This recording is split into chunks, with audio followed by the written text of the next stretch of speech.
Bienvenidas y bienvenidos a esta octava sesión virtual de acompañamiento de la Estrategia en el Aula, Prevención de Adicciones, presentada por la Secretaría de Educación Pública y la Secretaría de Salud. Les saluda Julieta Mendoza desde la Dirección General Aprende MX. Hoy abordaremos el tema benzodiazepinas, no son un juego.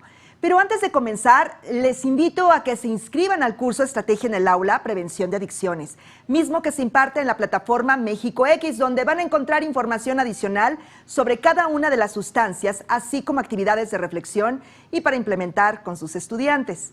Al respecto de las sustancias que se abordan en el curso Estrategia en el Aula, Prevención de Adicciones, vamos a ver la siguiente información. Sí, los vapeadores pueden ser muy atractivos y fumar te hace sentir grande. Pero si lo haces, vivirás 10 años menos. Si empiezas ahora a vapear o fumar, tus pulmones no se desarrollarán bien, se irán llenando de sustancias peligrosas y en unas décadas no podrás respirar. Parte del humo se quedará en tus venas y arterias hasta que las tape. Y cuando eso ocurra, tu corazón o tu cerebro fallarán. Si te drogas, te dañas. La felicidad que necesitas está en ti. Secretaría de Educación Pública. Gobierno de México.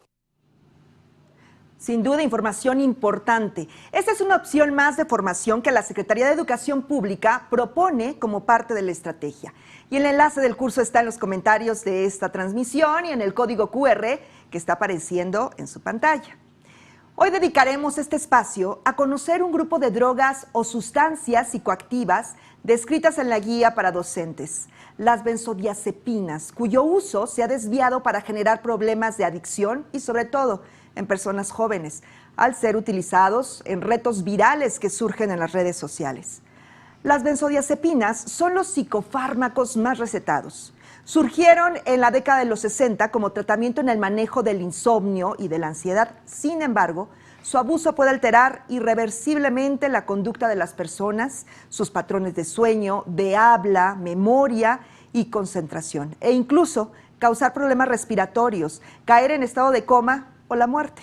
Debido a sus efectos sedantes, las benzodiazepinas están asociadas no solamente a una adicción, sino a diversos delitos, como el abuso sexual.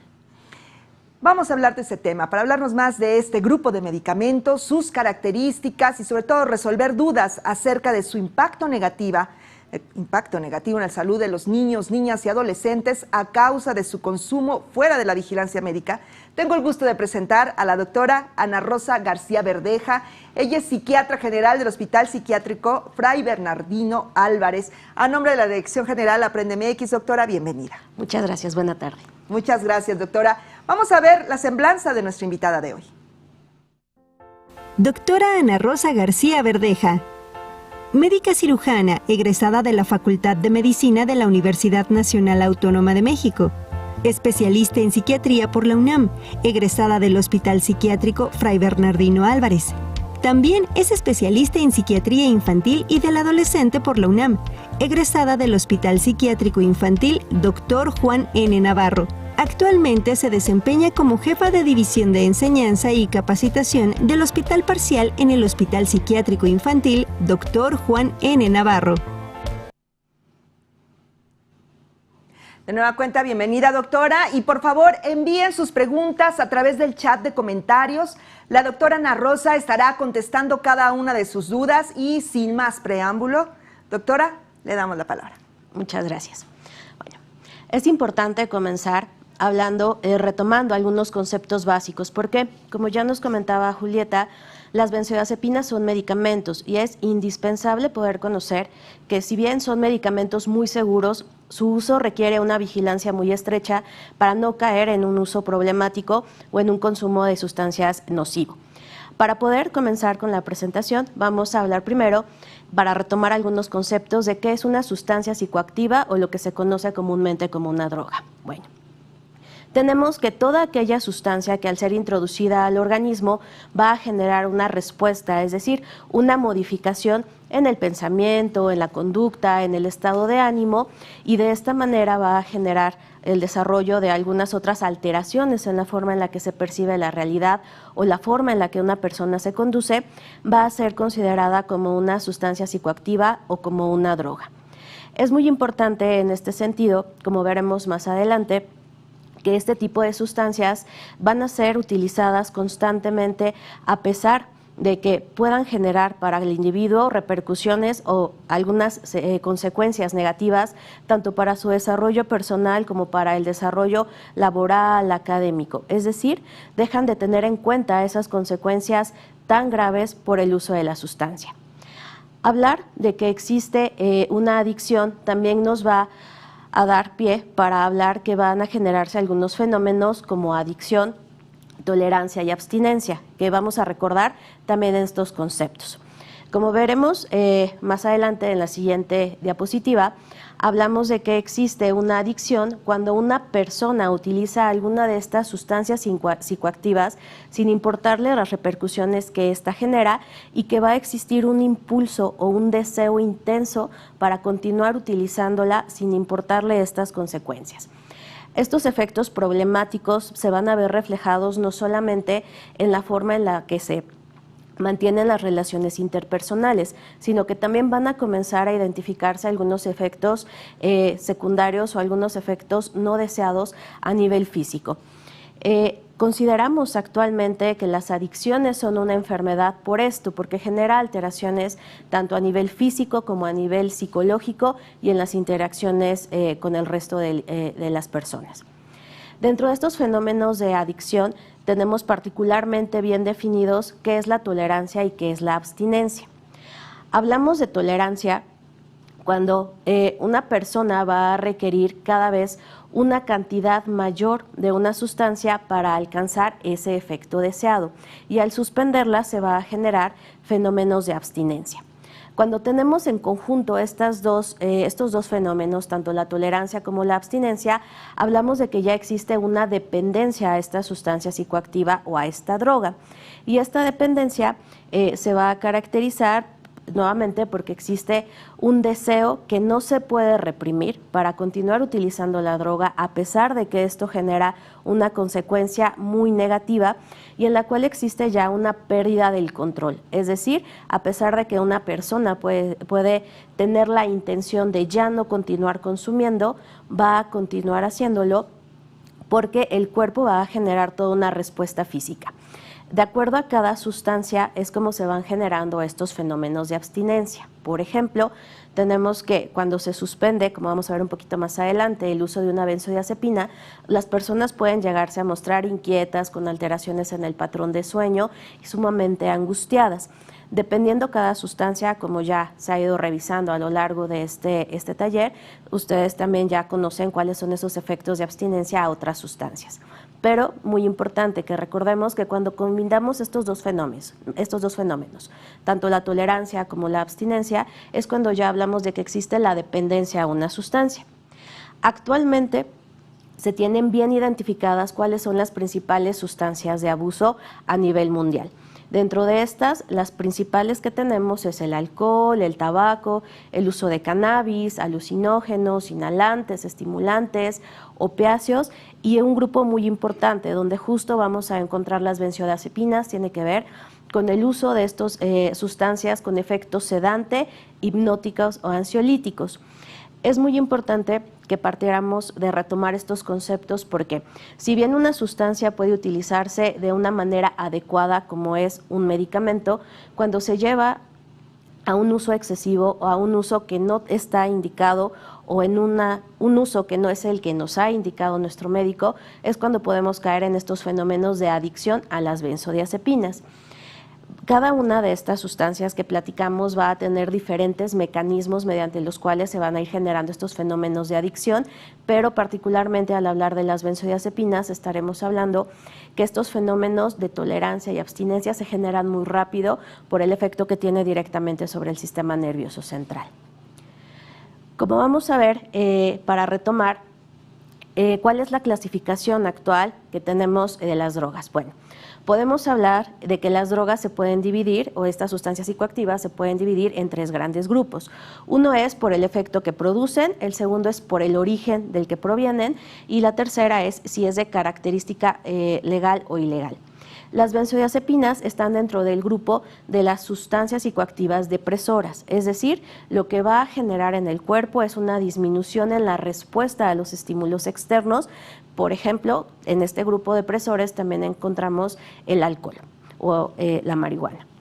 En relación a su origen, las benzodiazepinas son de un origen sintético, es decir, es una sustancia que se produce en un laboratorio mediante una serie de reacciones químicas en las cuales se busca tener la conformación molecular que nos va a dar este efecto sedante. Y el tercero, que tiene que ver con relación a si son del grupo legal o ilegal, las benzodiazepinas son sustancias que se consideran de carácter legal. ¿Por qué? Justo son medicamentos que tienen una indicación muy precisa para su manejo desde el área de la salud. Para tener un panorama muy general respecto a qué está sucediendo a nivel mundial con el consumo de las sustancias, bueno, la Organización Mundial de la Salud en su último boletín en el cual hablan respecto a este consumo de sustancias nos da cifras sumamente alarmantes. Nos habla de que han existido actualmente un reporte de consumo hasta de 450,000 muertes por el uso de alguna de las sustancias.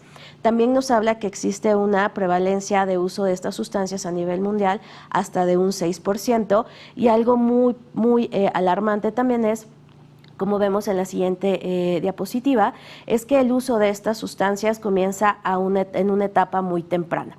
Actualmente se habla que el consumo de las sustancias de estos principales que hablábamos, de estos 11 tipos, va a comenzar generalmente durante la adolescencia temprana o la edad adulta joven. Esto nos implica un riesgo mucho mayor, porque si tenemos en cuenta que una persona inicia con un consumo muy temprano, también las consecuencias que van a ir teniéndose a largo plazo, pues nos habla de que va a tener una mayor afectación a nivel sistémico. Actualmente la OMS en este boletín que mostró en el 2018, también nos hablaba de una alerta que existe a nivel mundial respecto a las nuevas sustancias de abuso que se están utilizando, tanto a nivel sintético como el uso de algunas sustancias que ya existían previamente para un uso meramente médico, pero que actualmente se están utilizando de manera inadecuada. Dentro de estas alertas que nos marca la OMS es que particularmente el uso de algunos fármacos, como son particularmente las benzodiazepinas, algunos medicamentos que se utilizan para el control del dolor, como son analgésicos del grupo de los opiáceos, o también algunos otros medicamentos como el dextrometorfano, que lo conocemos por el jarabe que utilizamos para la tos, pues se están utilizando en mayor medida con un fin recreativo, es decir, se están utilizando esos efectos que nos puede dar de manera secundaria un fármaco, un medicamento, como una finalidad para el abuso. Ejemplo, ¿qué sucede cuando ingerimos una benzodiazepina sin una indicación médica o en una dosis que no es la indicada? Se van a generar efectos de sedación que evitan la percepción del resto de los estímulos corporales y del entorno. ¿Qué pasa cuando se utiliza también un analgésico opiáceo sin una indicación médica o en la dosis que no es indicada? Pues esto va a generar también una desconexión con el entorno, es decir, que se dejen de percibir los estímulos del ambiente. ¿Qué pasa con el uso del dextrometorfano? Que si bien lo podemos utilizar desde niños pequeños para el control de la tos, pero que de esa manera es un medicamento seguro, cuando se utiliza sin una indicación o en una dosis excesiva, lo que va a generar nuevamente, como el resto de los medicamentos, pues es esta sedación, que es lo que se busca como esa finalidad recreativa ante el abuso de la sustancia. Como vamos más adelante, este consumo de sustancias es problemático. En México se habla particularmente que hasta el 46% de la población adolescente ha llegado a tener contacto para el uso de alguna de estas sustancias, tanto de características legales o ilegales. Y algo que entra en juego aquí es que lo que se ha estudiado que tiene una mayor relación con el consumo de sustancias en la etapa adolescente es que los adolescentes no perciben el riesgo que implica el uso de estas sustancias. Por ejemplo, puede haber este pensamiento de si consigo el alcohol o consigo el tabaco en la tienda, pues entonces es una droga, podríamos llamarla como de uso social y por qué sería peligrosa. O si es un medicamento que le mandan a mis abuelos, a mis papás, que venden en una farmacia, ¿por qué sería peligroso su uso? Y ahí es donde entra en juego como este paradigma, ¿no? De que en qué momento hablamos de que es el consumo perjudicial, y por eso partíamos, retomando los conceptos. Puede haber medicamentos de uso muy seguro, pero siempre con vigilancia médica. Cuando ya son medicamentos que se utilizan sin esa vigilancia, es cuando hablamos que se está dando un uso nocivo a la sustancia, cuando ya es un consumo problemático. Platicamos que las estadísticas en México actualmente nos reportan que puede existir un consumo hasta en el 40-46% de la población adolescente, lo que nos dice que casi la mitad de nuestra población de adolescentes ha tenido un contacto, y esta puede ser la puerta de entrada para el contacto con otras sustancias y para un consumo cada vez mayor y más problemático. Actualmente, dentro de estos focos rojos que también detectamos con el consumo de sustancias, es que no solamente se utiliza una sustancia, sino que cuando hay acceso a una sustancia psicoactiva, puede haber un acceso a otro tipo de drogas también. Y de lo más peligroso es que la combinación de estas sustancias también nos va a llevar a que tengan efectos cada vez mucho más potentes, y que esto también nos genere efectos sumamente nocivos para la salud, que pudieran condicionar hasta un riesgo de muerte. Y bueno, para entrar ya en materia muy puntualmente, ¿qué son las benzodiazepinas?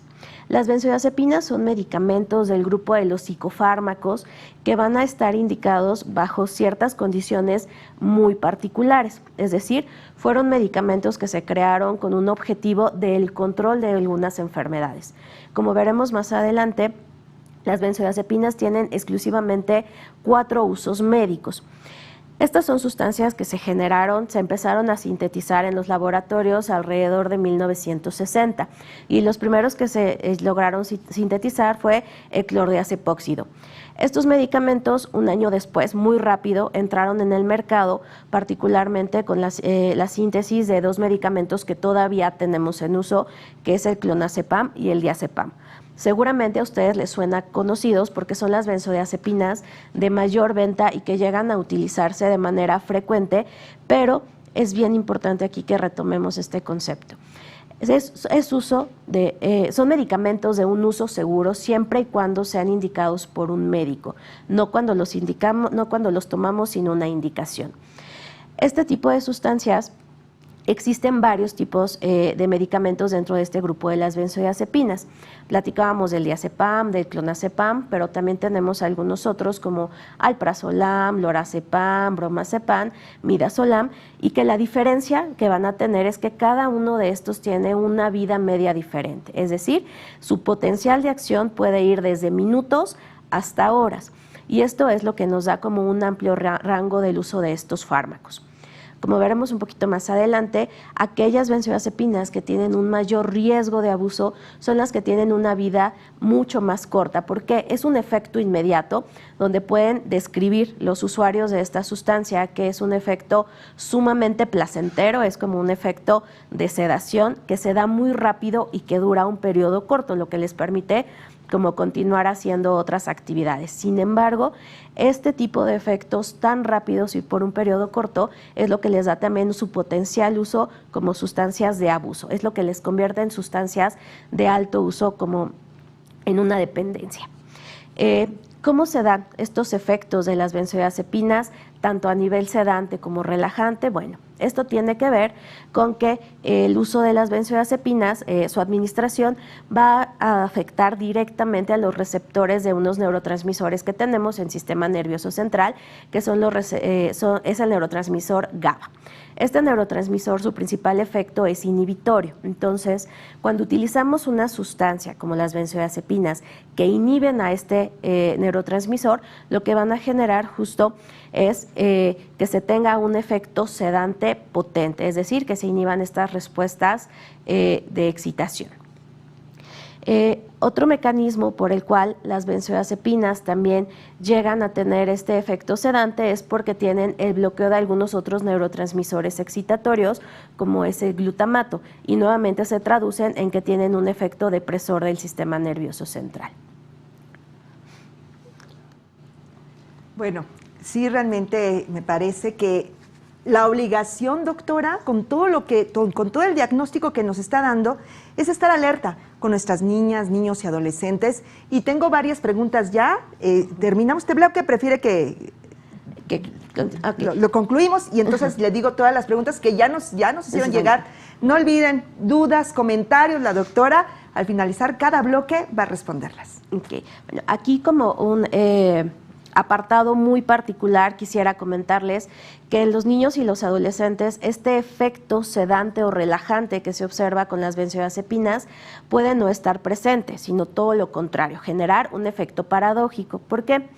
Conforme van avanzando las etapas del desarrollo del sistema nervioso, se van generando también otros cambios en las estructuras de los receptores, particularmente de este neuroreceptor que platicamos, que es el neurotransmisor GABA.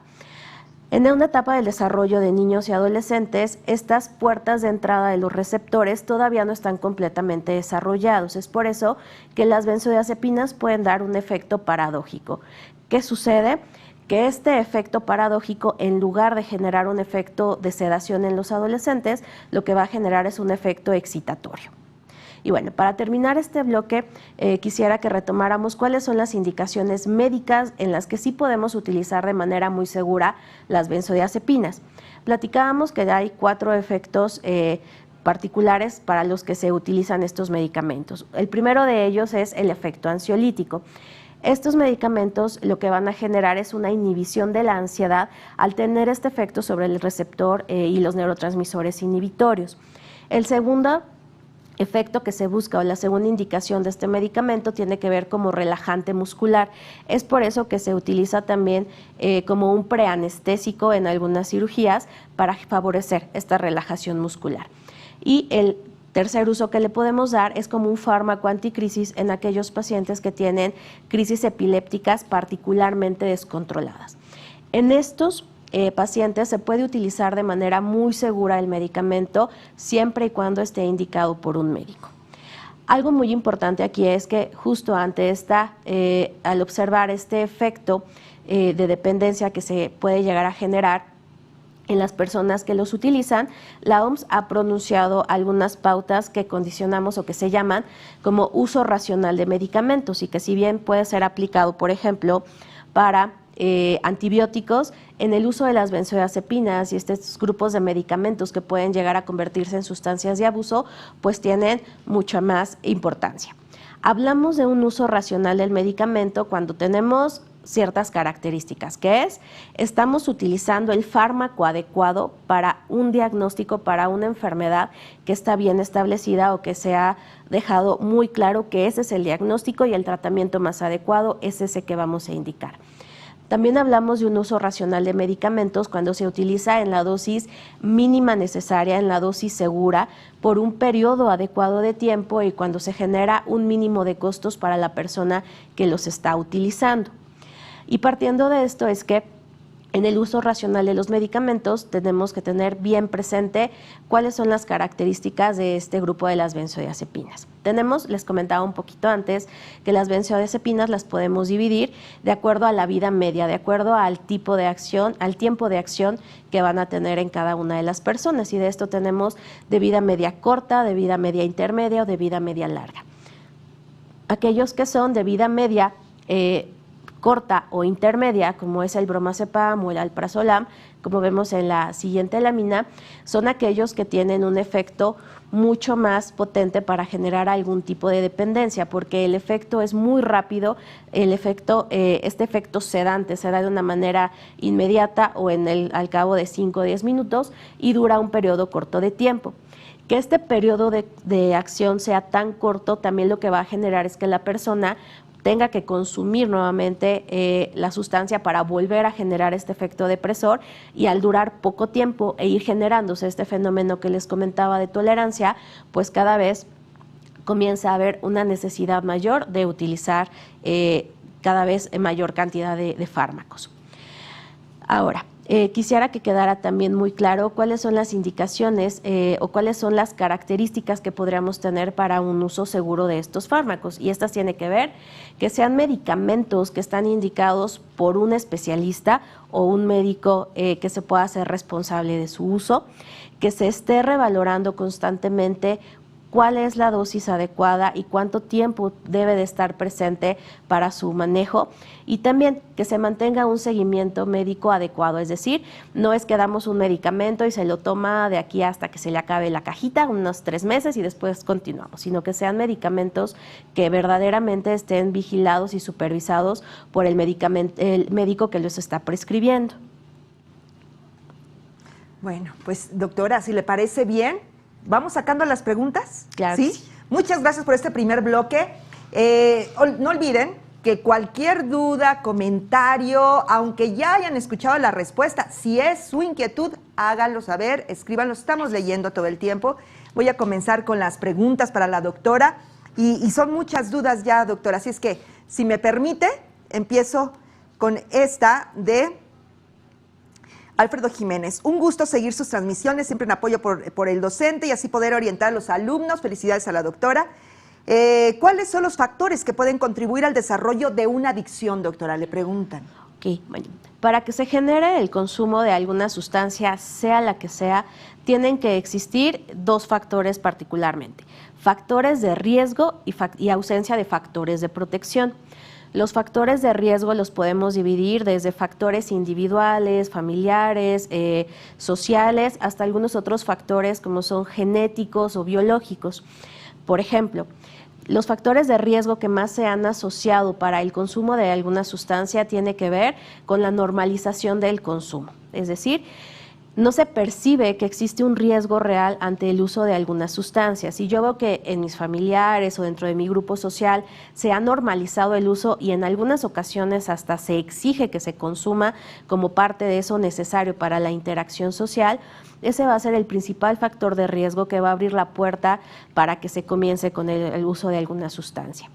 Dentro de otros factores sociales, también los que podemos identificar es, por ejemplo, entornos violentos o entornos hostiles en los que se llega a utilizar o se llega a observar el consumo de alguna sustancia como una manera de combatir ese estrés en el que se está viviendo constantemente. Estar en entornos también con altos niveles de normalización de la violencia como parte de todo este enlazado de conductas a nivel social que pueden ser problemáticas, hablando de que consumo de sustancias, conductas delictivas, violencia, entornos hostiles, generalmente van de la mano, también se convierten en factores de riesgo. Dentro de los factores familiares podemos observar, por ejemplo, si en la familia hay un consumo constante, si las familias tienen poca comunicación, si no hay una supervisión adecuada. Y como factores personales también podemos encontrar algunos problemas como algunas situaciones de síntomas en el estado de ánimo, problemas de conducta que llevan al uso de una sustancia como una forma de tratar de combatir este tipo de sentimientos. Y factores genéticos también se ha identificado particularmente en el alcohol que puede haber ya una predisposición para este tipo de consumo. Con las benzodiazepinas no está tan estudiado también porque es una de las drogas que se están utilizando como recientemente, que están apenas en este auge. Muchas gracias. Wendy Yatsiri. Si una persona lo empieza a dejar, ¿es normal comer más de lo normal, doctora? Puede llegar a presentarse en ese efecto de descontinuación del fármaco. Platicábamos que puede haber cuadros de abstinencia.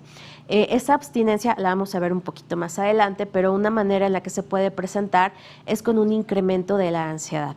Platicábamos que las benzodiazepinas son sustancias depresoras, entonces cuando las eliminamos del sistema, lo que puede llegar a generarse es un efecto como ansiogénico, estar angustiados, nerviosos, inquietos, y que esto traiga consigo pues el incremento de alimentos como una forma también de contener esa angustia ante la suspensión del fármaco. Entonces sí puede llegar a ser una de las formas en las que se presenta la abstinencia. Gracias, doctora. Roque Vázquez, contradictorio que tengan propiedades medicinales y que en consumo excesivo afecten todos los órganos de nuestro cuerpo. Un saludo desde Chimalhuacán. Doctora, ¿a qué se debe esta contradicción? Pregunta Roque Vázquez. Ok, bueno. Esta parte contradictoria tiene que ver particularmente con la manera en la que se utiliza un medicamento. Por ejemplo, podemos utilizar de una manera adecuada alprazolam por decirlo, en 2 miligramos cuando están indicados por el médico y que conoce perfectamente que ese efecto va a durar 4 a 6 horas y que va a ayudar a combatir algunos de los síntomas de ansiedad que se están presentando en ese momento. Pero cuando ese medicamento ya no me lo estoy tomando como me lo indica el doctor, es decir, en lugar de tomarme esos 2 miligramos, me tomo 8, 10, 20, es cuando se convierte ya en un uso problemático. Es cuando estamos hablando de que este efecto contradictorio, si bien es una sustancia que puede ayudarnos a controlar algunas enfermedades, se vuelve nociva, pero porque la estamos utilizando de la manera inadecuada. Es cuando no se le da la indicación adecuada, cuando no estoy siguiendo las sugerencias de mi médico y lo estoy utilizando sin un conocimiento de qué es lo que puede pasarme, qué es lo que va a suceder en mi cuerpo cuando tengo este uso irracional de la medicina. ¿Cómo se diagnostica una adicción, doctora? Okay. Bueno, para hablar de una adicción tenemos que tener bien presente estas características con las que iniciábamos, ¿no? Tenemos que hacer una entrevista con el paciente y, si es posible, también con alguno de los familiares. Hablando de que nuestra población son niños y adolescentes, siempre tiene que estar presente alguno de los familiares para poder darnos el resto de la información. Y en esta información lo que vamos a estar buscando particularmente es cuánto se está consumiendo, con qué periodicidad la estamos utilizando, cuál es el efecto que se está buscando en su uso, y particularmente hablamos de una adicción cuando ya tenemos estos dos fenómenos que platicábamos de tolerancia y abstinencia, que son muy puntualmente con las benzodiazepinas. Este fenómeno de tolerancia es cada vez necesito una dosis más grande para alcanzar el mismo efecto sedante, es decir, tengo que ir creciendo el consumo para llegar al mismo resultado, y cuando al suspenderlo tengo estos fenómenos de abstinencia, que puede ser el incremento de la ansiedad, variaciones en el patrón de sueño, irritabilidad, todos los efectos ante la suspensión de una sustancia. Es cuando hablamos de que ya existe una adicción. Muchas gracias. Wendy de la Luz, ¿hasta qué tiempo puedes volverte un consumidor permanente? Okay. Es una pregunta compleja, porque de acuerdo a la indicación por la cual estamos utilizando el medicamento, son tiempos variables. Se habla actualmente en la literatura médica que el uso de una benzodiazepina no debería de sobrepasar los 3 meses con vigilancia del médico que la está prescribiendo. Sin embargo, hay algunas condiciones muy puntuales, por ejemplo, pacientes con epilepsia de difícil control, donde la única forma en la cual se ha logrado estabilizar ese nivel de crisis, el número de crisis que se presenta, es con una benzodiazepina. Bueno, estamos hablando de que van a ser pacientes que requieran el uso de este grupo de medicamentos a muy largo plazo, platicando tal vez de años, periodos prolongados. Depende en realidad de cuál es el motivo por el que lo estamos utilizando, pero particularmente cuando estamos hablando del uso de benzodiazepinas en el entorno, por ejemplo, de salud mental, cuando lo damos como un ansiolítico, no debe de sobrepasar los 3 meses, y si es así, el médico nos explicará por qué es que lo vamos a requerir durante un periodo mayor de tiempo, y también nos va a explicar cuáles pudieran ser como las opciones de tratamiento para cambiar. Pero es una pregunta complicada, depende mucho del motivo por el cual estamos utilizando. Seguramente, doctora, muchas gracias. ¿Qué efectos en la conducta tiene la ingesta de las benzodiazepinas? Okay. Bueno, lo que va a generar, vamos a hablarlo mucho más detalladamente en el siguiente bloque, pero para adelantar un poquito, al ser depresores del sistema nervioso central, los efectos principales que van a tener estas sustancias va a ser justo inhibir la conducta. Vamos a observar personas somnolentas, letárgicas, que tengan falta de energía para hacer alguna actividad, que van a pasar periodos largos dormidos, que van a estar... También puede llegar a haber esta percepción de un lenguaje enlentecido, un pensamiento lento, y son las principales características que podríamos ver en la conducta. Heriberto Arias, qué importante saber cuáles son las drogas que afectan a los alumnos, doctora. Y también José Guadalupe Martínez Hernández pregunta, gracias por informar en qué tipo de presentaciones se pueden conseguir las benzodiazepinas. Esta me parece que es muy pertinente, doctora. Sí. Hay diferentes tipos de presentación de acuerdo a cada uno de los fármacos. Por ejemplo, el lorazepam es un medicamento que podemos encontrar tanto en solución inyectable para aplicación intramuscular como en tabletas. El clonazepam lo podemos encontrar tanto en tabletas como en solución, en jarabe, para su toma, que eso lo vuelve también mucho más complejo, porque pueden ser gotitas que se diluyan en algún tipo de líquidos y de esa manera pues esté tomando, y al ser una sustancia que no genera un olor particular como es el alcohol, pues que también pueda estarse utilizando sin que se perciba, sin que exista como un estímulo que nos oriente respecto a que se está ingiriendo esta sustancia. Las tabletas particularmente tenemos dos presentaciones. Una es la normal que conocemos, que tengo que deglutir para que tenga el efecto, y también hay otras que son orodispersables, es decir, se colocan en la boca, inmediatamente se deshacen y se absorben, pasan al torrente sanguíneo. Muy bien. Doctora, bueno, pues sí que es necesario, de nueva cuenta, pedirles a quienes nos están viendo que nos hagan llegar sus comentarios.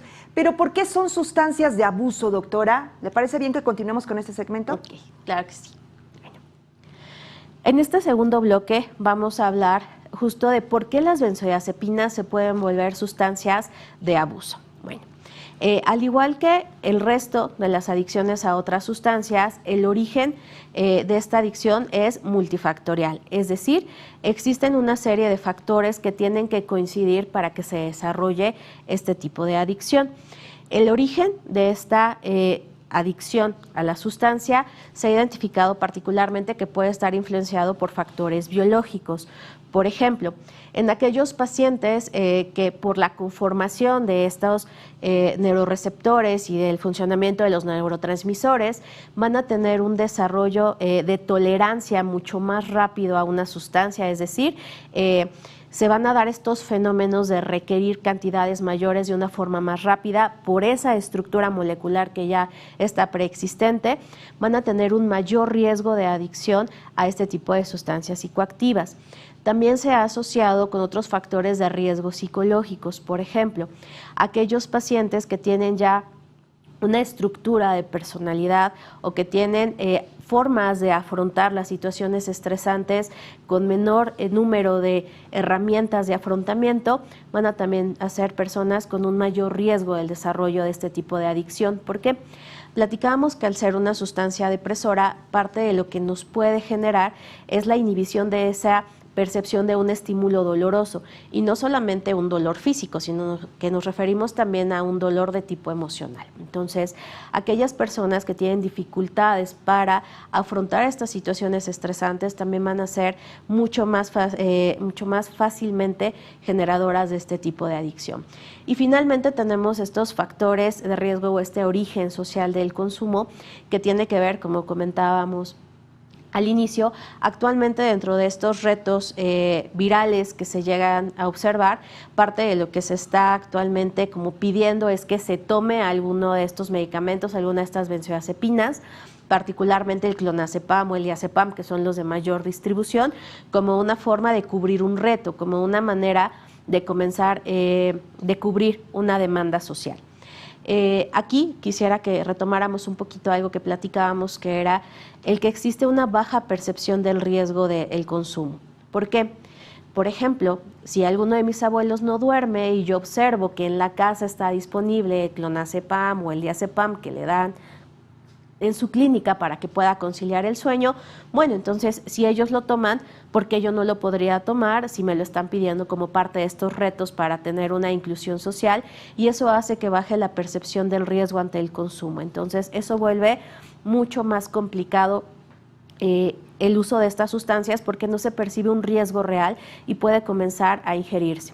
Algo también muy complicado es que platicábamos que en los adolescentes puede haber un efecto paradójico, es decir, si no llegan a este efecto sedante, sino más bien lo que presentan es el efecto paradójico de agitación o ansiedad, eso también los puede llevar a que sigan tomando este tipo de sustancias, buscando ese efecto que les dicen como los amigos o en estas redes sociales que se puede generar como un efecto sedante. Una característica importante que también tenemos que retomar aquí es cuál es aquella población que puede generar esta parte de la dependencia o el abuso de alguna sustancia. Aquí tenemos que identificar dos poblaciones. Una es aquellos pacientes bien identificados en donde se les indicó con una receta que tenían que utilizar ese medicamento, pero que llegan a tener un uso irracional. Es decir, ellos, sin ninguna indicación del médico, incrementan la cantidad del consumo de esta sustancia y lo pueden llegar a utilizar ya no para controlar un síntoma por el que se les dio, sino ya como un uso recreativo. Cuando dicen, me gusta cómo me siento cuando me lo tomo, es cuando hablamos que estos pacientes que inicialmente sí tenían una indicación médica, comienzan a tener este uso irracional. También tenemos otro grupo en el cual algunas personas sin ninguna indicación médica lo comienzan a utilizar y son aquellos que conocemos como usuarios que utilizan la sustancia con un uso meramente recreativo. Y también tenemos cómo se da esta división del abuso de la sustancia por la temporalidad. Si estamos utilizando la sustancia durante el periodo que me lo indica mi médico, en la dosis que me lo está indicando, no hablaríamos de que se va a presentar algún riesgo de abuso de la sustancia, pero si es un medicamento que estoy utilizando por un tiempo mayor al que me lo indicaron, es decir, si me dijeron es para una semana y yo llevo 3 meses, pues ya tenemos una situación complicada. Si estamos teniendo también un uso crónico, es decir, intermitente, sin una indicación, pues también hablamos de que existe una situación compleja.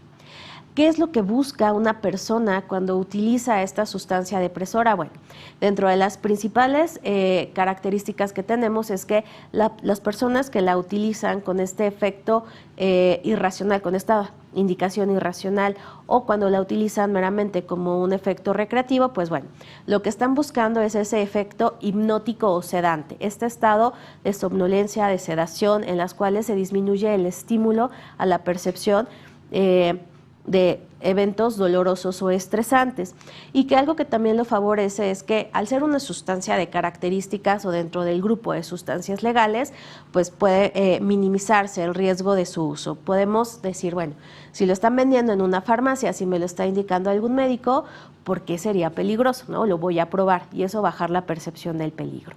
También se consideran como una sustancia de fácil acceso. A pesar de que este grupo de medicamentos está dentro de un rubro o una categoría que llamamos medicamentos controlados, desafortunadamente en algunas farmacias no se pide ese punto de control. Hablamos de un medicamento controlado cuando se requiere, por ejemplo, presentar la receta en la farmacia para que me vendan el medicamento, y en esa receta debe de estar de manera muy clara, muy específica, cómo se llama el medicamento, cuántos miligramos es, cuántas tabletas o cuántos mililitros tiene la presentación, por cuánto tiempo lo voy a utilizar, el nombre y la cédula profesional de mi médico y su firma autógrafa.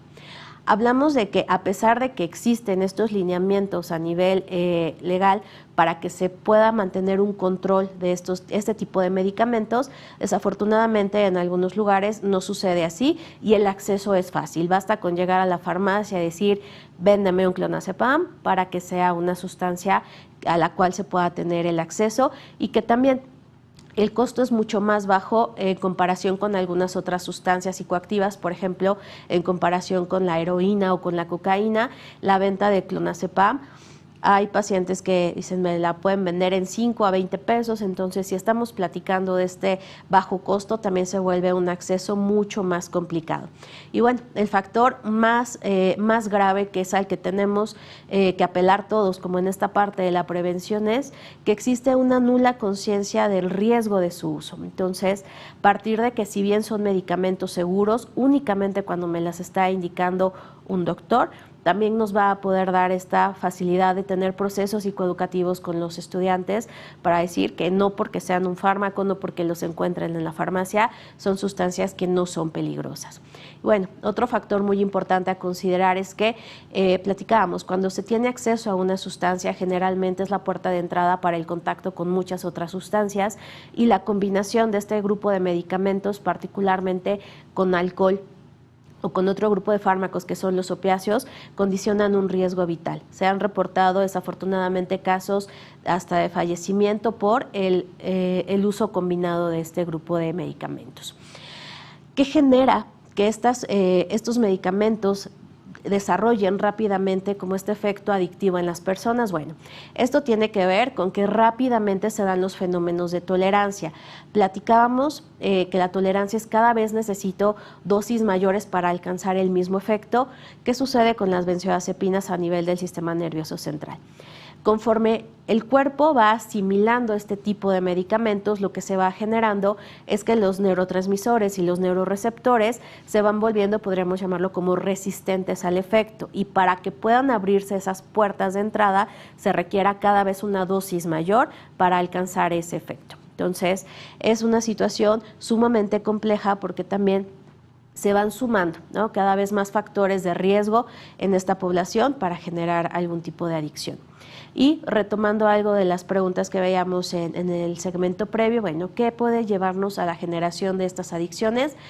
La ausencia de estos factores de protección, que factores de protección tenemos también a nivel social, familiar, escolar, y que se conjunten con un mayor número de factores de riesgo, como son todos estos factores biológicos, psicológicos y sociales que en conjunto pues nos llevan al desarrollo de alguna adicción a cualquier sustancia.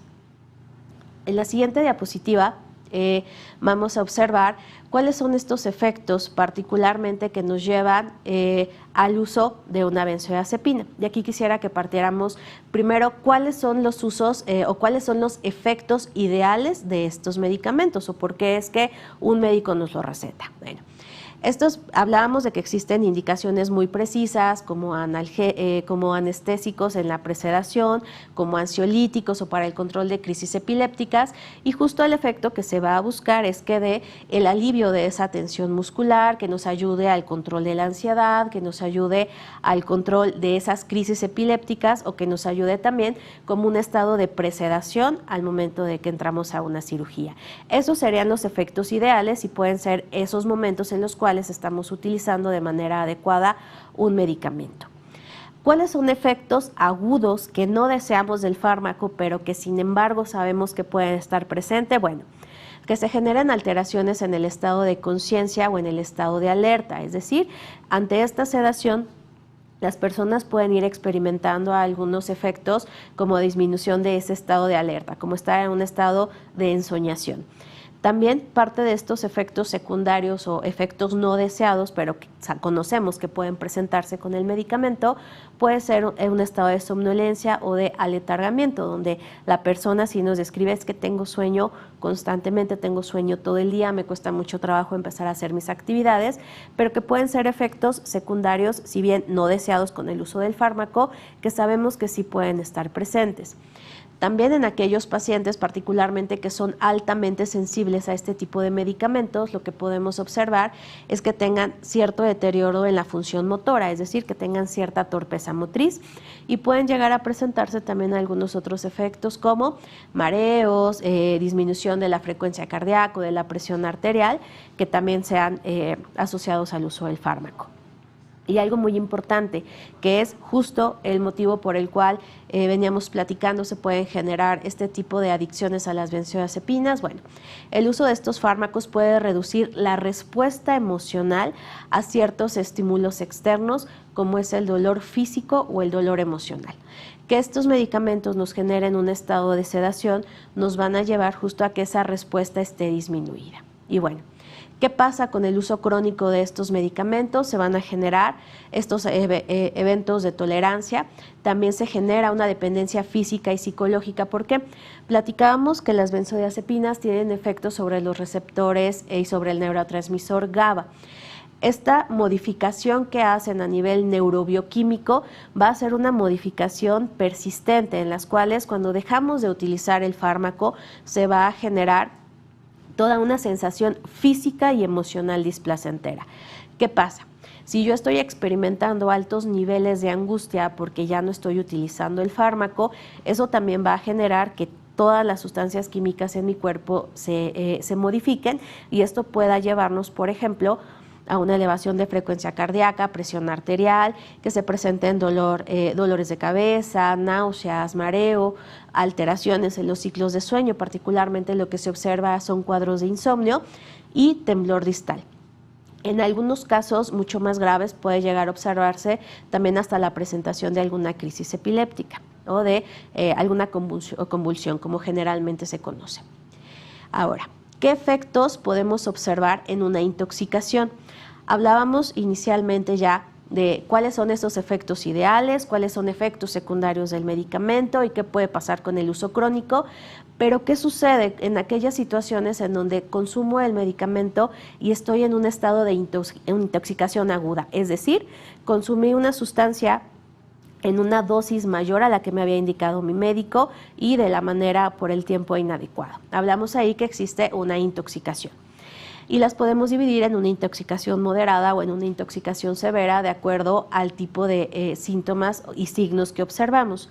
¿Qué pasa en aquellos cuadros de intoxicación moderada? Bueno, vamos a observar estos efectos secundarios incrementados, como es particularmente la somnolencia.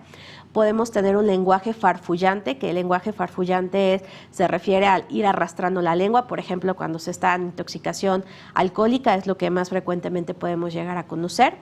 La marcha se vuelve inestable, puede llegar a haber disartria, que eso es la falta de coordinación tanto en el movimiento como en el habla. Podemos encontrar un pensamiento enlentecido, es decir, estamos tratando de platicar, preguntar cosas y la persona responde de manera muy lenta, como si le estuviera costando trabajo ir hilando las ideas. Podemos encontrar también algunos otros signos a nivel físico, como es una disminución en la frecuencia cardíaca o en la presión arterial. Puede llegar a haber en algunos casos incontinencia urinaria, es decir, emisiones de orina o emisiones fecales no controladas. Podemos llegar a tener en los adolescentes particularmente este efecto paradójico, es decir, que estén excitados, muy irritables, que estén con un incremento en la psicomotricidad. Y bueno, en aquellos casos de intoxicación grave, lo que llegamos a observar particularmente y que se vuelve de mayor riesgo es la depresión respiratoria. ¿Qué pasa con este efecto sedante, este efecto depresor? Platicábamos que el efecto de las benzodiazepinas va directamente sobre el sistema nervioso central. Al afectar estos centros respiratorios que están controlados a nivel central por el medicamento, se puede llegar a generar una pausa, una inhibición en este impulso de respirar, y esto es lo que nos lleva a los cuadros de depresión respiratoria que se vuelven graves y que pueden llegar a condicionar la muerte. También hablamos de que en estos tipos de intoxicación grave o muy aguda, incrementa la salivación y al no estar consciente la persona para hacer el proceso normal de tragar la saliva, lo que puede suceder es que se broncoaspire, es decir, que esa saliva vaya a otros sitios en los cuales nos puede llegar a generar este tipo de ahogamiento.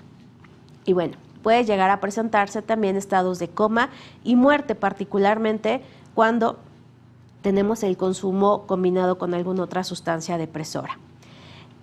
¿Qué sucede? Cuando tenemos ya estos cuadros de abstinencia, platicábamos qué sucedía en los estados de intoxicación. Ahora hablaremos de qué sucede en la abstinencia. Sí. Mire, por lo pronto, a mí me encantaría pues aprovechar para que la doctora tome un poco de agua, porque eso nos sucede cuando estamos hablando mucho. Y estamos, doctora, pues muy atentas y atentos a todo lo que nos está explicando. Estamos viendo que a veces damos por hecho que conocemos casi todo de las sustancias de las que conocemos comúnmente, pero esta particularmente que cobra relevancia porque está prescrita para ciertos síntomas y tener estas connotaciones negativas, pues nos hace reflexionar.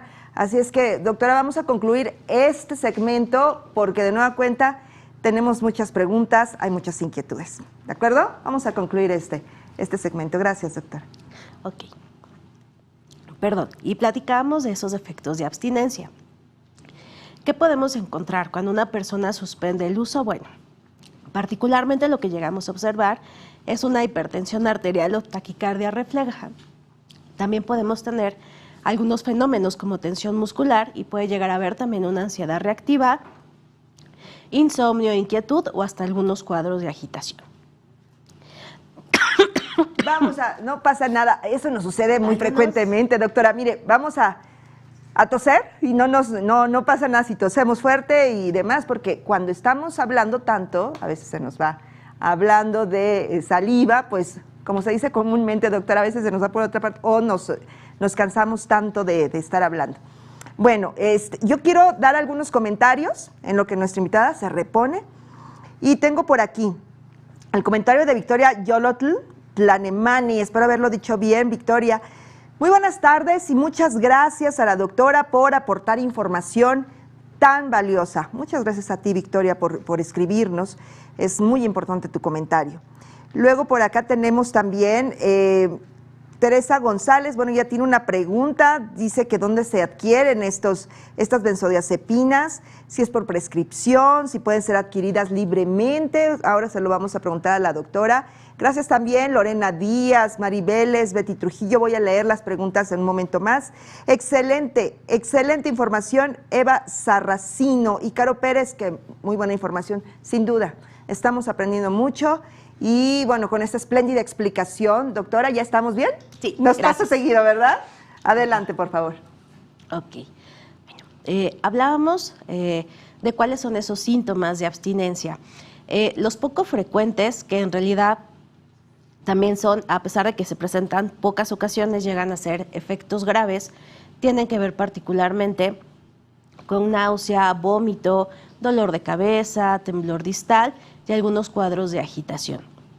Dentro de estos efectos de abstinencia graves que podemos observar, encontramos en la siguiente diapositiva también algunos efectos donde puede llegar a haber como alucinaciones, ideas delirantes o convulsiones.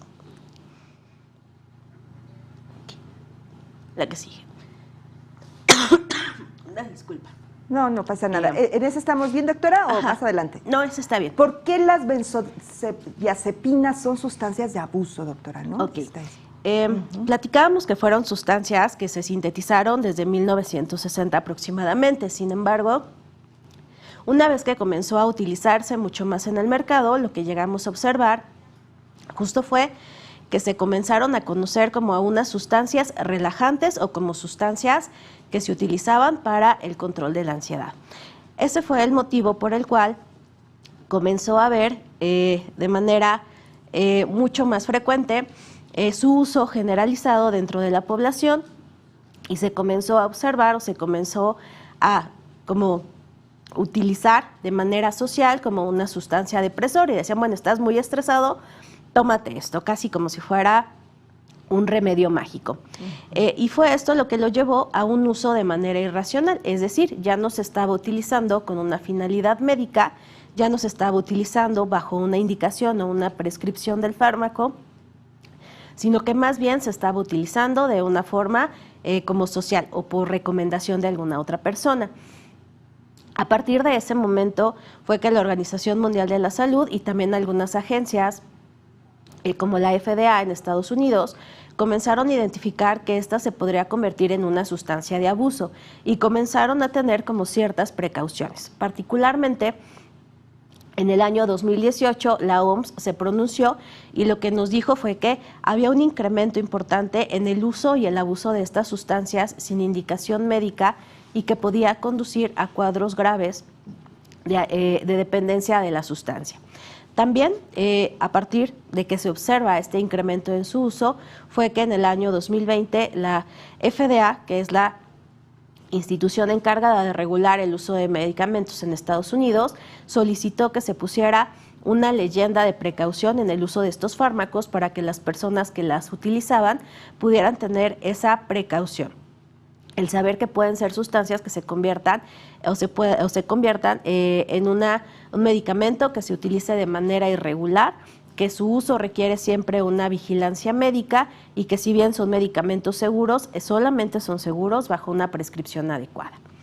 ¿Qué quisiera que consideráramos como puntos muy particulares en esta parte del abuso de las benzodiazepinas? Bueno, que puede existir un efecto paradójico en el abuso de los niños y a los adolescentes, particularmente lo que podemos encontrar es un efecto excitatorio más allá de un efecto sedante.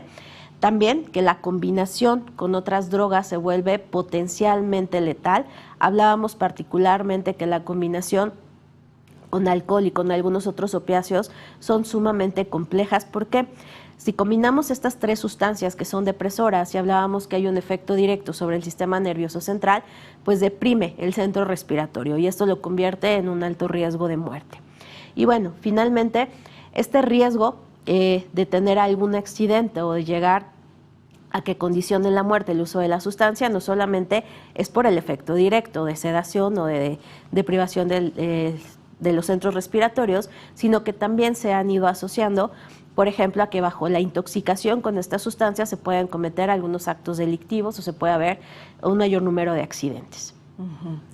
Vaya, doctora, sí que estamos reflexionando. Me parece que es oportuno en este momento parar y hacer las preguntas que ya muy amablemente ustedes nos hicieron llegar. Marita Juarecita dice que gracias por acompañar a docentes y madres, padres de familia, quienes aplican directamente la estrategia en el aula.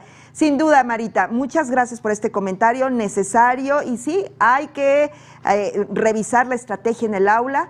Y bueno, Carmen Laura dice, muy buena presentación, ¿podrían compartirla, por favor? Carmen Laura Romo Ruiz. Carmen, este material, el que utilizó la doctora en esta sesión y las anteriores con otros especialistas, está disponible en línea en Estrategia en el Aula, Prevención de Adicciones, y el código QR está apareciendo en este momento. El enlace también está en el chat de los comentarios, así es que cuenta con esta presentación y con las anteriores de toda la serie, allí los podrás consultar. Bueno, el comentario también de Gregoria Valadez va en este sentido. Me agrada mucho y sí, estoy aprendiendo. Gregoria, seguramente todas y todos estamos en la misma circunstancia, estamos aprendiendo y quién mejor que la doctora para responder ya nuestras preguntas. Doctora, aquí tengo varias. Lorena Díaz dice, buenas tardes, ¿qué benzodiazepina es la más adictiva y la más fuerte, doctora? Sí. Las que tienen un mayor potencial de adicción son aquellas que tienen un efecto mucho más rápido y que duran menor tiempo activos en sangre. Particularmente las que tenemos con un mayor nivel de desarrollo de adicción es, por ejemplo, el midazolam, que tiene un efecto sedante muy rápido de 10 a 15 minutos, pero también está el alprazolam, el lorazepam, el bromazepam, que son mucho más fáciles de conseguir, particularmente por la venta en farmacia, y que su vida media también es muy corta. Muy bien, muchas gracias. Mari Vélez, ¿en qué casos se deben recetar las benzodiazepinas y qué tanto control debe haber por parte del usuario y sobre todo de los médicos? Okay. Platicábamos que hay 4 indicaciones muy precisas para este medicamento, que son el control de los síntomas de ansiedad, el control de las crisis epilépticas, también como un efecto relajante muscular y como un preanestésico, que esto únicamente lo utilizan, por ejemplo, los anestesiólogos antes de entrar a cirugía. En los otros dos rubros, particularmente en el efecto ansiolítico y en el efecto como para el control de las crisis epilépticas, son medicamentos que tiene que vigilar de manera muy, muy estrecha el médico y que en realidad cuando se utiliza este tipo de fármacos, así como cuando nos dan un antibiótico y el médico nos indica lo tienes que tomar 7, 14 días, un mes, el tiempo que te estoy indicando, porque esa es la forma adecuada. Con este tipo de medicamentos también sucede algo muy parecido. Los médicos nos tienen que indicar, como con cualquier otro fármaco, cuáles son los posibles efectos secundarios y que tenemos que vigilar lo que nos digan, nos deben de decir desde ese momento. Es un medicamento que vas a utilizar por una semana, por 2 semanas, por un mes, que vamos a ir disminuyendo paulatinamente porque es un medicamento que a largo plazo sí puede llegar a generar algunos efectos secundarios no deseados, pero siempre tiene que ser bajo vigilancia médica. Platicábamos que hay algunos otros casos, por ejemplo, en epilepsia, donde el uso de las benzodiazepinas puede ser crónico, se pueda llevar a varios meses o en algunas ocasiones hasta años, y en esos casos el médico que nos está indicando el fármaco va a ser el encargado de supervisarlo cada mes, cada 2 meses, en la periodicidad que se considere adecuada, específicamente en esos casos donde el fármaco es de uso crónico. Muy bien. Muchas gracias, doctora Betty Trujillo. Gracias por compartir la información, muy útil para todos los que participamos en el proceso educativo. Y doctora, ¿podría comentar cómo se controla la distribución de estos fármacos? Muchas gracias. Sí. Platicábamos un poco que son medicamentos que se encuentran dentro del grupo de fármacos controlados. Hablamos de medicamentos controlados cuando hay una vigilancia muy particular en la Secretaría de Salud respecto a cómo es que se van a distribuir y más que nada cómo se van a vender. Para que un medicamento controlado como son las benzodiazepinas se puedan surtir en una, vamos a hablar primero de una farmacia particular, lo que se va a requerir siempre es la receta en físico o si es una receta electrónica que tenga las condiciones adecuadas con los códigos y las firmas de seguridad, en el cual se especifique cuál es el medicamento, cuál es el compuesto activo, cuál es el nombre comercial de ese fármaco, el gramaje, es decir, si es de 1 o 2 miligramos, cuántas piezas, cuántas tabletas tiene esa caja, el número de mililitros que tiene ese frasco y muy importante, cómo la voy a utilizar. Por ejemplo, si me están indicando una tableta al día, tiene que ser durante 30 días, que es lo que dura la caja con 30 tabletas, es decir, todo tiene que cuadrar, tiene que estar como muy bien indicado. Y en la farmacia, al momento de surtirla, también se piden algunos otros puntos de control, que es la cédula profesional de los médicos, la firma, y también se tiene que especificar, la receta se queda físicamente en la farmacia y se registra. Hay un sistema nacional de registro donde se busca los datos de la persona, del médico que lo está surtiendo, si la cédula profesional existe y si todo eso coincide es cuando ya se vende el medicamento. Sin embargo, a pesar de que existen todos estos puntos de control, pues también ha habido formas de como flanquearlos, que puede ser desde medicamentos que se vendan en el mercado negro, medicamentos que se roben de las farmacias o medicamentos que se sustraigan de otras personas, ¿no? Seguramente les ha tocado observar en algunos lugares donde se venden fármacos sin receta, no solamente de benzodiazepinas, sino estamos hablando también de otros fármacos controlados. Gracias, Teresa González. ¿Las benzodiazepinas solo se adquieren por prescripción médica o pueden ser adquiridas libremente? Bueno, pues esta es parte de lo que usted ya acaba de responder, doctora. Olinesa, ¿cuáles son los daños a largo plazo para su uso? Ok. El uso crónico de benzodiazepinas, aún con prescripción médica, se ha asociado no solamente a estos cuadros de adicción, de tolerancia o de dependencia, sino que también se han asociado particularmente a un deterioro cognitivo. ¿Por qué? Estábamos hablando que tiene un efecto directo sobre el sistema nervioso central y el efecto que tiene es un efecto depresor. Si lo que se está generando es un efecto de enlentecimiento, lo que sucede con su uso crónico pues tiene que ver particularmente con estos efectos donde se afecta, donde tienen como diana afectar las funciones ejecutivas, afectar memoria, afectar cognición, afectar pensamiento y de esta manera también a largo plazo se ha asociado con un mayor número de deterioro cognitivo, particularmente en las personas de la tercera edad que las llegan a utilizar de forma crónica. Doctora, la vamos a dejar descansar tantito porque todavía hay más preguntas. Y antes de continuar con el tema, ¿ya aplicaron maestras, maestros la guía para docentes? Estamos seguros que sí, pero les invito a ver la siguiente información. Estrategia en el aula, prevención de adicciones. Cuéntanos tu experiencia. Compártenos las acciones de cómo has aplicado la estrategia en el aula, prevención de adicciones con tus alumnas y alumnos. Utiliza el hashtag Estrategia en el aula. Participa.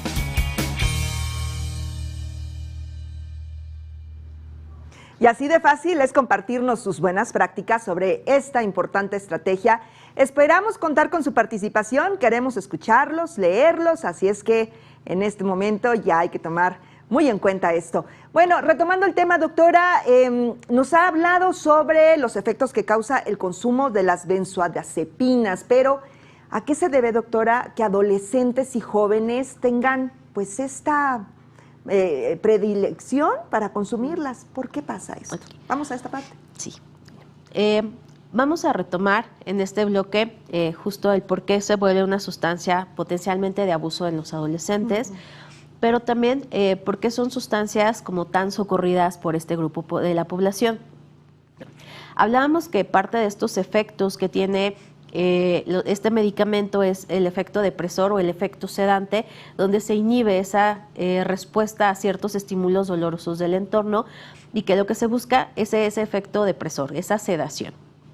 Al ser sustancias de fácil acceso, de bajo costo, como podríamos llamarlas de carácter legal o socialmente aceptadas, porque si yo veo que otra persona en mi familia lo utiliza, pues bueno, muy probablemente yo también voy a disminuir esa percepción del riesgo.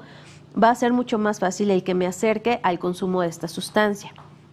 Dentro de estas, platicábamos un poco al principio que dentro de estas sustancias de abuso que actualmente se están utilizando, hay una gran preocupación porque cada vez se está llevando como esta experimentación con nuevos medicamentos que en un inicio fueron utilizados bajo un efecto terapéutico, pero que ahora se están utilizando con un efecto recreativo. ¿Qué puede suceder en esos casos? Si un medicamento que yo tenía indicado para controlar, por ejemplo, hablábamos un poco del dextrometorfano, que es un medicamento que se puede llegar a dar como un inhibidor de la tos o como un favorecedor de la expectoración, pues lo que llega a experimentarse por este grupo de personas es, al tener un fácil acceso, al poderse comprar rápidamente, el poder tener como esta seguridad ante la compra, que es directo en una farmacia y no como en toda esta parte de la adquisición ilegal en las calles, pues va a ser una sustancia a la que muy probablemente voy a tener un acceso más rápido y con la que se puede llegar a experimentar. No es algo que únicamente esté pasando con las benzodiazepinas. Esta experimentación y este uso nocivo de los medicamentos se ha observado con varios fármacos. Platicamos particularmente con los analgésicos, como son los opiáceos, y con algunos otros jarabes como el dextrometorfano. Ahora, ¿qué sucede cuando los niños, niñas o adolescentes llegan a tener este consumo de sustancias? Bueno, se ha asociado particularmente a que incrementa el número de lesiones o que se vean involucrados en mayor número de accidentes.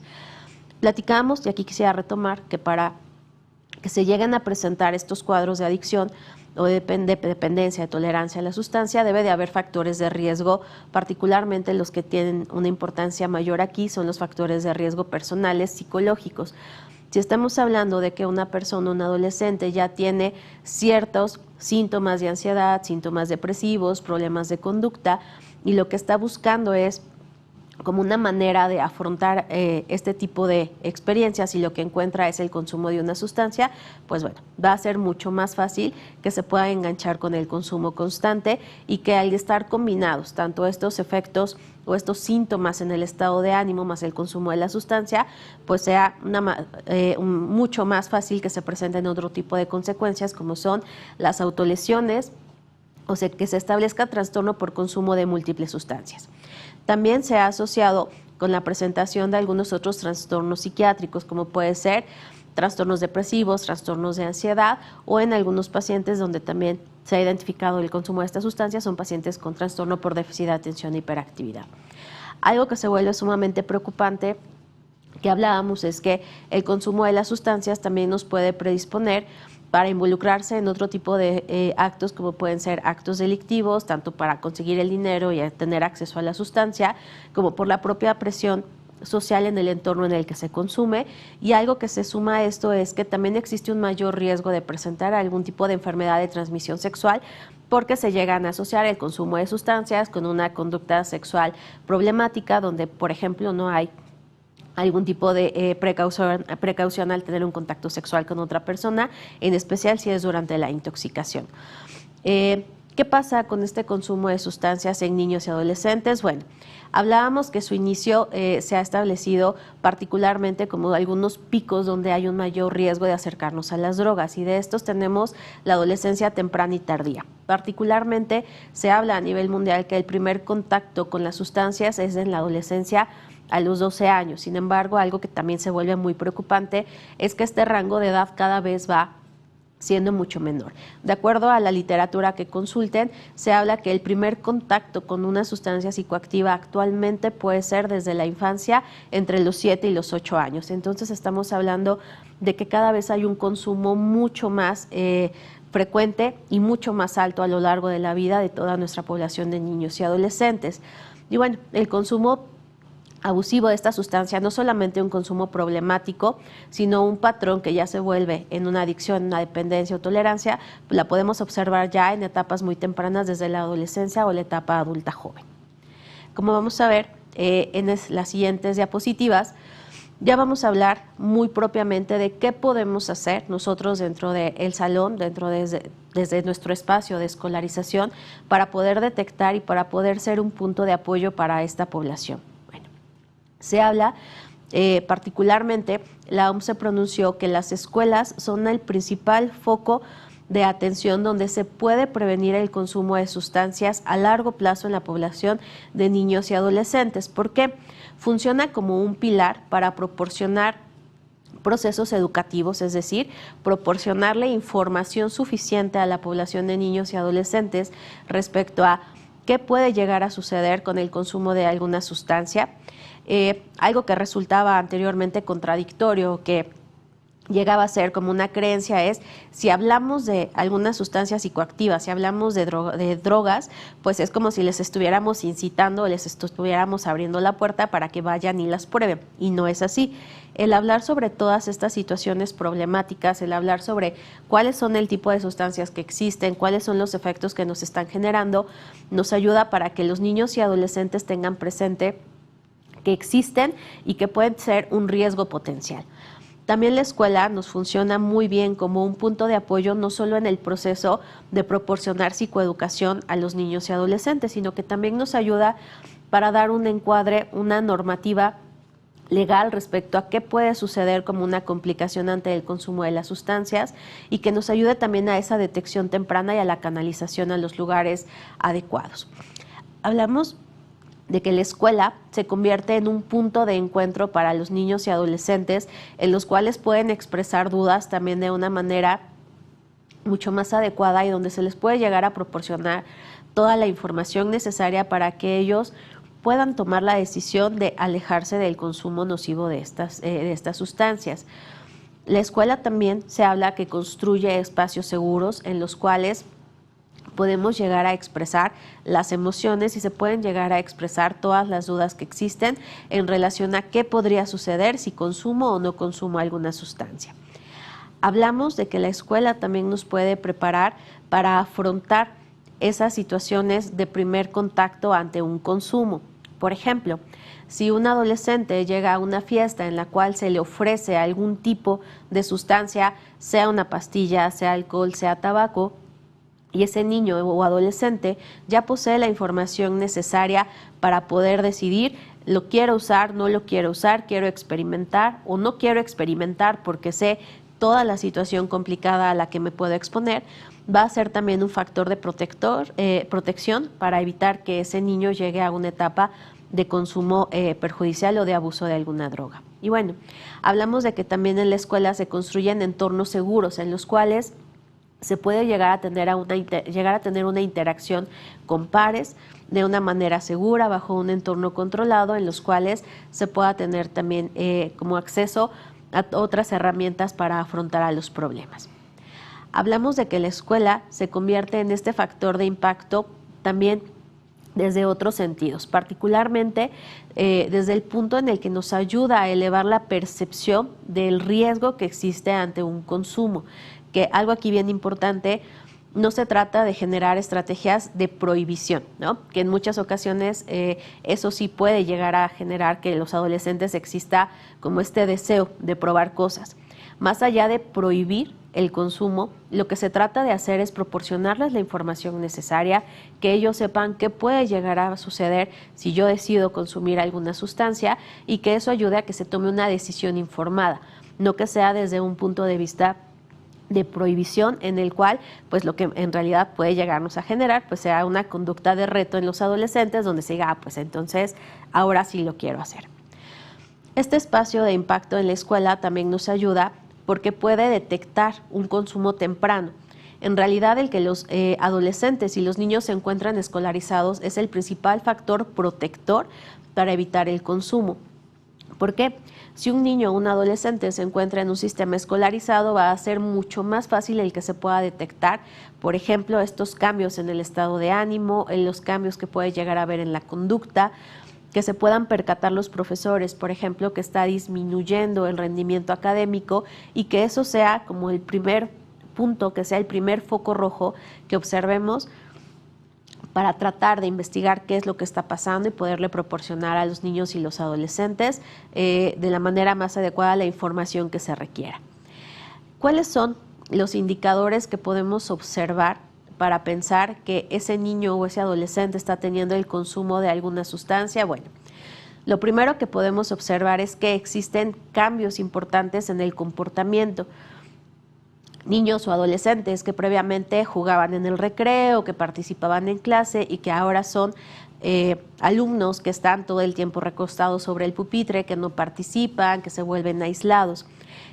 Son adolescentes o niños en los que también podemos identificar cambios en el estado de ánimo, es decir, anteriormente podrían haber jugado, podrían haberse relacionado muy bien con sus compañeros, pero que ahora son irritables, se mantienen relaciones conflictivas, discusiones, peleas con otros compañeros, y que eso también nos indique que algo está cambiando. ¿Qué más podemos observar en estos adolescentes? Bueno, podemos identificar que hay cambios en la interacción con otros, que se aíslan, que puede haber cambios en el patrón de sueño o en la actividad psicomotriz. Por ejemplo, pueden llegar a ser niños o adolescentes que observemos sumamente agitados o irritables dentro del salón de clases, que cambian el arreglo personal, que dejan de asearse, que dejan de llevar tareas, en los cuales observamos una disminución en ese rendimiento académico. Ahora, ¿qué sigue? ¿Cómo podemos detectar un posible consumo de sustancias? Si ya tenemos identificados estos cambios en el comportamiento, en la conducta, en el funcionamiento, en el rendimiento de alguno de nuestros niños y adolescentes, y tenemos esa duda, podemos aplicar algunas escalas muy generales de tamizaje, que lo que nos ayudan es justo a tener información más precisa y a que los adolescentes o los niños puedan darse cuenta de que algo está pasando con ese comportamiento observado por los demás. Y dentro de estas, la que les recomiendo es la prueba Kraft. Esta es una prueba muy rápida que, como veremos en la siguiente lámina, de lo que nos habla son preguntas muy, muy sencillas. Primero, y que se responden de manera dicotómica, únicamente se responde sí o no, de acuerdo a si se está presentando o no cierta conducta. Y lo que nos pregunta esta escala es si en alguna ocasión he subido al auto de alguna persona bajo el efecto de alguna sustancia, si yo en alguna ocasión he consumido alguna sustancia o alguna droga para relajarme, si en alguna ocasión he tenido problemas por el consumo de esa sustancia, si ha sido una cuestión problemática en el entorno académico o en el entorno familiar, y que en realidad con que se responda sí a alguna de estas preguntas estaríamos hablando que ya estamos teniendo un foco rojo para el consumo de alguna sustancia psicoactiva en la población de niños y adolescentes. ¿Y qué sucede? Bueno, ya tenemos este paso de identificar los síntomas, los cambios en la conducta, en el estado de ánimo, tenemos una confirmación con una prueba de tamizaje, y ahora ¿qué hago con toda esta información que tenemos con los adolescentes y los niños dentro del salón de clase? Bueno, lo primero es prestar la atención suficiente a qué está sucediendo con esos cambios en el estado de ánimo o en la conducta de los chicos. El segundo paso sería establecer un contacto adecuado con los familiares, con el tutor responsable, para hacerles saber que se ha detectado estos cambios en el comportamiento y que se ha indagado con el adolescente y se ha descubierto que sí hay un consumo de alguna sustancia, para finalmente poder integrar todo un proceso en el cual se le brinde el apoyo, la orientación, la canalización adecuada, y se pueda también tener información respecto a qué puede estar causando ese consumo de la sustancia y estos cambios en el comportamiento. Una vez, en la siguiente diapositiva, vamos a observar qué sucede, ¿no? Una vez que ya detectamos ese consumo, ustedes van a ver aquí un flujo de información muy, muy, muy largo, pero que en realidad a lo que se refiere es: se identifica el consumo de sustancias en un niño o adolescente, se hace el contacto con la familia, y parte de ese proceso de intervención a nivel escolar también es que se pueda compartir con el resto de los compañeros, que se pueda hablar con el resto de profesores, con los directivos, respecto a que se ha identificado un consumo de sustancias dentro del plantel escolar, para que se puedan tomar otras medidas, como un plan de acción, es decir, poder investigar qué otros chicos podrían estar sometidos o expuestos a este tipo de situaciones y poderles derivar, poder ir teniendo cada vez más redes de apoyo.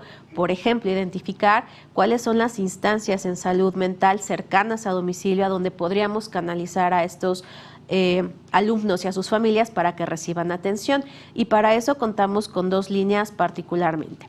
Tenemos una que es CIJ Contigo, que está disponible en el 55 52 12 12 12 y que tiene tanto servicio de mensajería como servicio de atención en llamada, y que lo que se busca es tener información, por ejemplo, ¿no? Comunicarnos, es decir, mi hijo o mi alumno de tantos años de edad se ha detectado que inició con consumo problemático de alcohol, de marihuana, de benzodiazepinas, ¿a dónde le puedo canalizar? Y que a partir de esta información que se nos dé, se le pueda referir al lugar más adecuado para recibir la atención en salud que se requiere, porque platicábamos, el consumo de sustancias se considera una enfermedad. También tenemos otras líneas, como es la línea de la vida, que la encontramos disponible para que nos puedan proporcionar una orientación muy temprana respecto a estoy identificando cambios en el estado de ánimo o en la conducta de un alumno o de un familiar, y estoy sospechando que tiene un consumo, y que en esta línea también nos puedan proporcionar la información necesaria respecto a cuáles son las instancias en salud más cercanas para poder acudir. Estas dos serían de muy fácil acceso, están disponibles las 24 horas, particularmente la línea de la vida tiene establecido todo un sistema de referencia y de contrarreferencia en donde podemos tener un rápido acceso. Y la línea de la vida la podemos contactar en el 01800 911 2000. De hecho, seguramente han encontrado información o propaganda en algunos medios de comunicación, porque es una línea que se ha generado como una estrategia nacional para tratar de afrontar estos problemas por el consumo de sustancias en niños, niñas y adolescentes. Ahora, ¿qué sucede? ¿Cuáles podrían ser intervenciones basadas para utilizar en el aula? Yo les recomiendo el modelo de las 5 A's, que en realidad se trata de tener muy organizado estos procesos para hacer intervenciones con los niños y adolescentes, que la primera es averiguar. Esta se trata de poder evaluar qué es lo que está sucediendo, por qué este niño, por qué este adolescente que tengo en mi aula está teniendo estos cambios de conducta, por qué estoy observando que tiene cambios en su arreglo, que está teniendo problemas en el funcionamiento académico, que está teniendo dificultades para mantener un rendimiento estándar a lo que veníamos observando. Una vez que ya se identifica, ya se averigua qué es lo que está sucediendo, podemos pasar al segundo punto, que es aconsejar. ¿Qué es lo que podemos aconsejar una vez que ya averiguamos qué es lo que está sucediendo con ese adolescente, qué es lo que está sucediendo con ese consumo? Bueno, podemos llevar nuevamente a este proceso psicoeducativo donde se explica nuevamente qué pasa con estas sustancias, qué información tenemos disponible, cuáles son las complicaciones a largo plazo que pueda haber, cuáles son las consecuencias negativas para su salud física y emocional, y que se pueda aconsejar disminuir el consumo.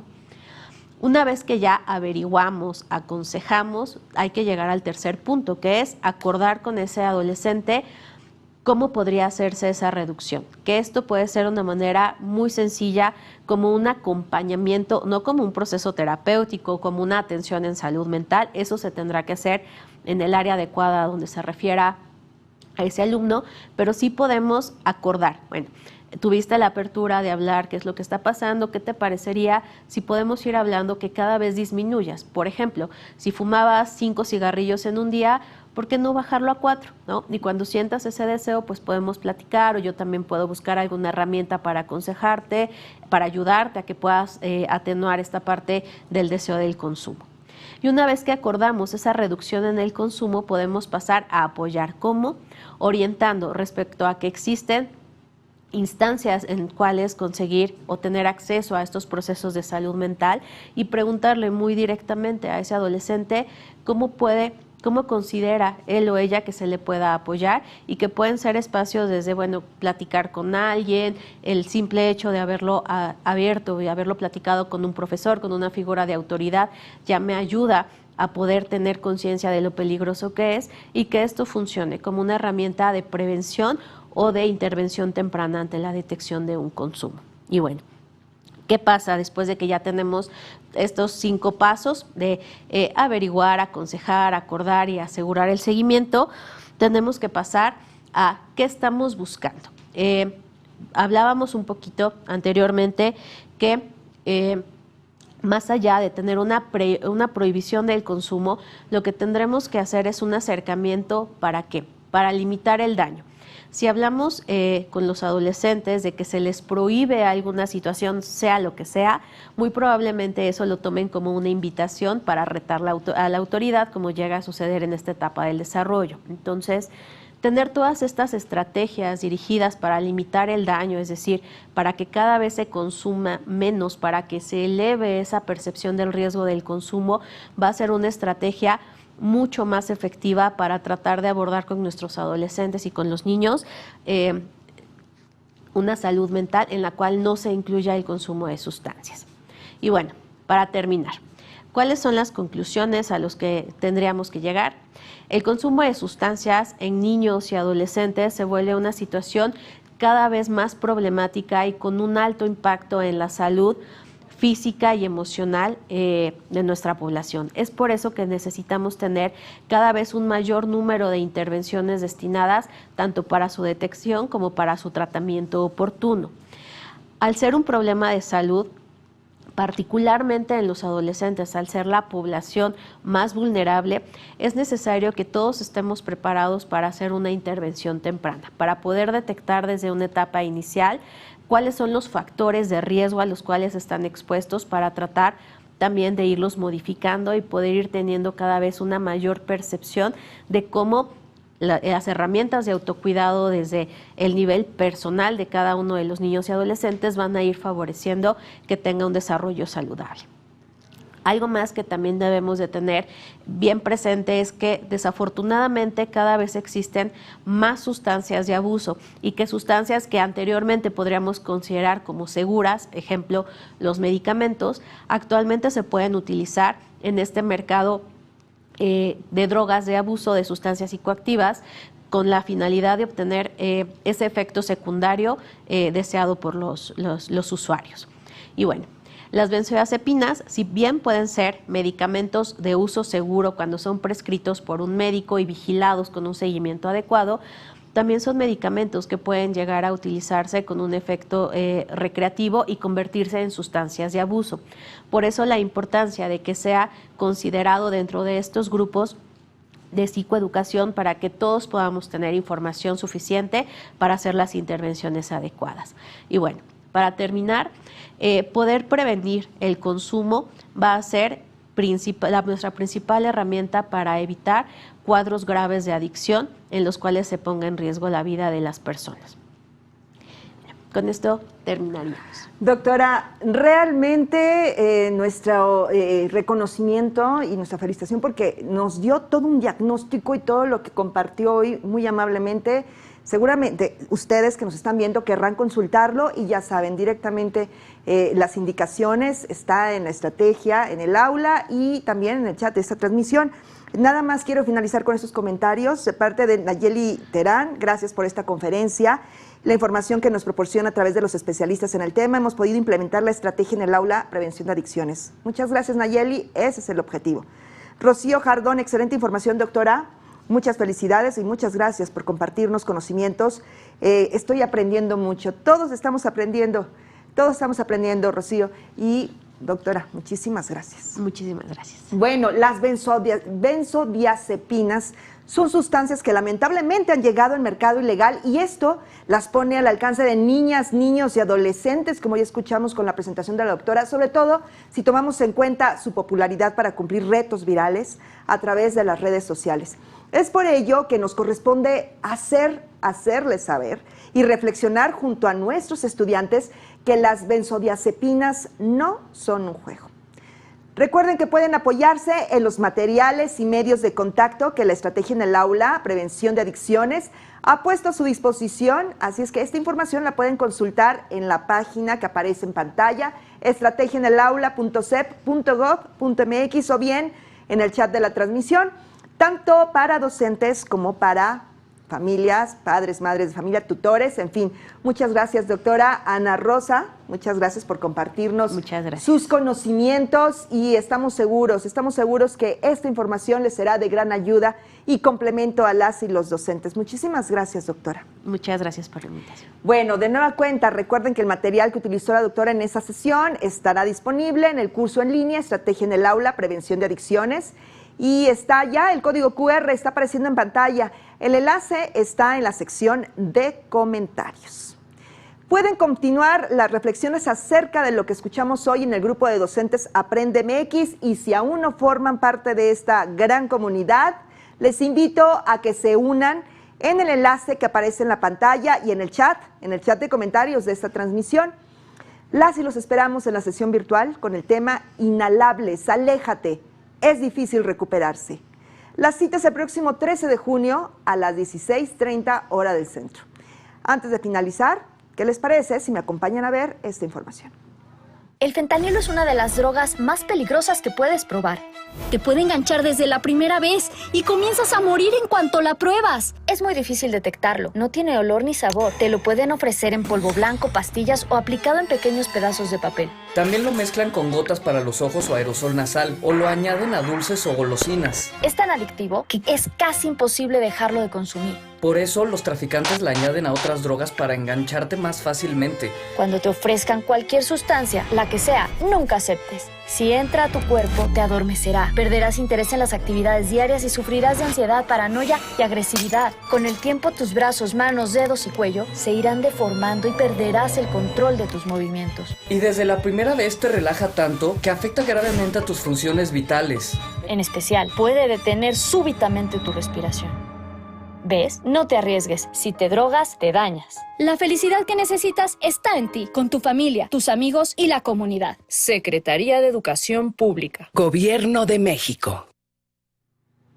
Así nos despedimos de ustedes, no sin antes agradecer a la Secretaría de Educación Pública, a la Secretaría de Salud y al equipo que hizo posible la producción y transmisión de esta sesión virtual. Y sobre todo a ustedes que hoy participan y enriquecen este espacio en beneficio de sus estudiantes. Yo soy Julieta Mendoza y nos vemos muy pronto. Pásenla bien.